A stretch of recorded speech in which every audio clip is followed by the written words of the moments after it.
you're not bound to tell it with the same wording every time, as long as the substance is there. And you can leave out details. You can include details that you know from somewhere else. Like if you're talking about Winston Churchill, you don't have just one source. You have other sources for that.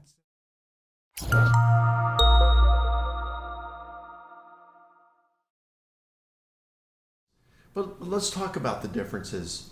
When we look at the synoptic problem, and for most of us, large majority, Mark in priority. Mark is the first gospel, and Matthew and Luke use Mark as their primary source and supplement Mark. You'd say that's the majority position, right? Yeah, easily. 95% of scholars, would you say? Critical New Testament scholars? I'd say probably at least 90%. At least 90, okay. Maybe 95. But even if you go with Matthean priority, you're still... There is so much similarities.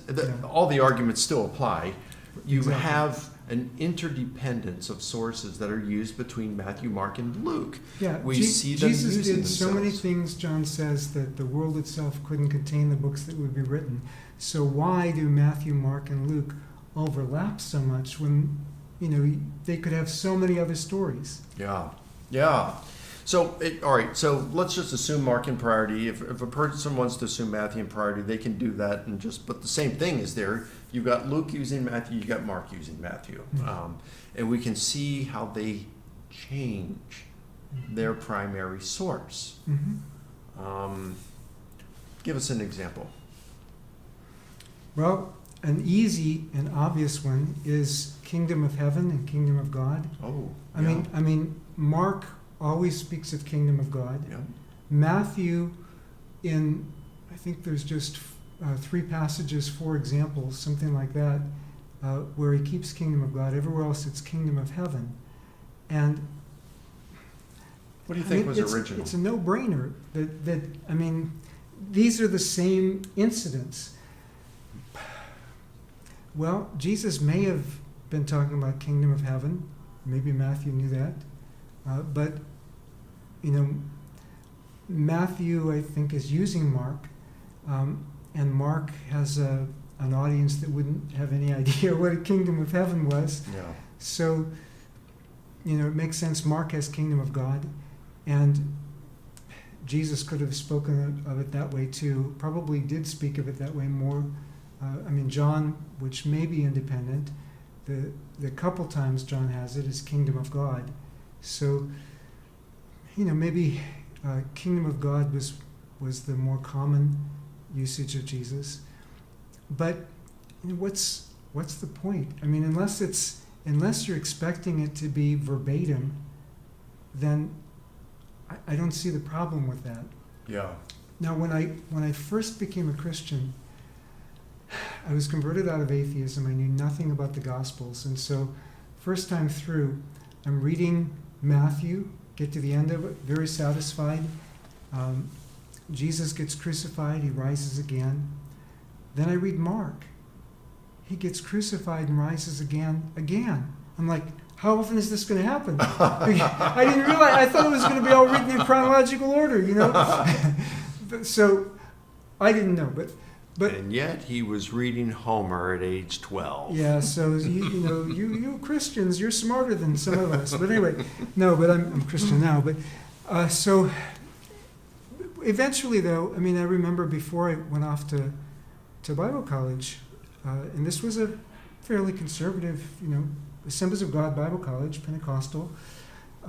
So before I went off there, I was like, I knew that there were differences among the Gospels, and I wanted to know the Bible so well that if somebody quoted to me a verse, I could not only tell them, okay, well, this particular idea appears in Luke 21, Mark 13, and Matthew 24, Jesus' eschatological discourse, but I could tell them which one based on the variations. Now, I'm not sure I'm that good, but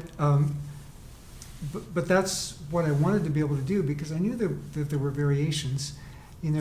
Anybody who tells the same story, if you tell the story of Goldilocks, or if you tell a historical story, you're not bound to tell it with the same wording every time, as long as the substance is there. And you can leave out details. You can include details that you know from somewhere else. Like if you're talking about Winston Churchill, you don't have just one source. You have other sources for that. So anyway, that didn't bother me. But they do change some things, like the centurion at the cross. Yeah. Right? Mm-hmm. Truly this was the Son of God. Mm-hmm. Is that Mark? That's Mark and Matthew. And Matthew? Although Matthew, it's the centurion and those who are with him. Okay. And Luke, truly this was a righteous man. Yeah, this man was innocent. Right? What's going on there?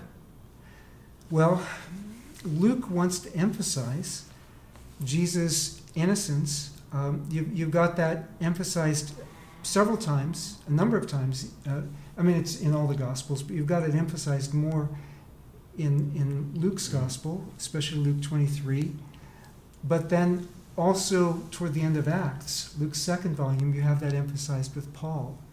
And it's a major part of Luke's apologetic.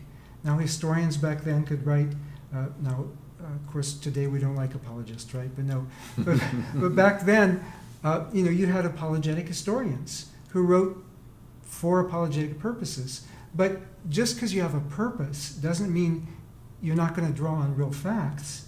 So Luke is doing apologetic historiography. He's making a case for particular reasons, and yet I don't see a problem with him doing that, because if he's the Son of God, that logically entails he's also righteous, at least from a Jewish perspective and a Christian perspective. So, Luke is just narrowing it down. If he's the Son of God, okay, here's what Luke wants to emphasize.